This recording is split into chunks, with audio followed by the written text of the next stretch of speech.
Hi friends, అందరికీ welcome to my channel. నేనైతే ఈరోజు గోంగూర పచ్చడి చేయబోతున్నాను. అది అంటే మా స్టైల్లో మేము ఇంట్లో ఎలా వండుకుంటాం అనేది నేను చేయబోతున్నాను.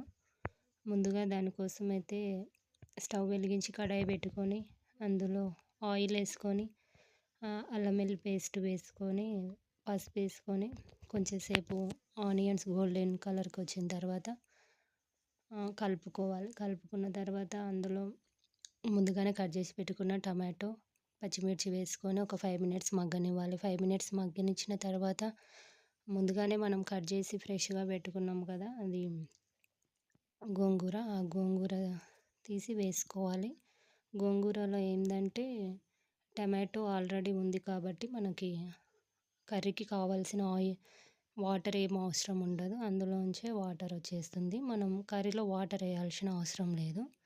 అందులో నుంచి వాటర్ మనకి వచ్చేస్తుంది. తర్వాత మనం మీకు మిక్సీ ఉంటే మిక్సీలోనైనా లేకుంటే రోట్లోనైనా వేసి దంచుకోండి. నేనైతే ముందుగా 4 వెల్లుల్లి రెమ్మలు వేసుకొని దంచుకుంటున్నాను. దాంట్ని అంటే మరీ ఎంత పేస్ట్ లాగా కాకుండా మీడియం సైజులో పచ్చడి రుబ్బుతున్నాను అనమాట.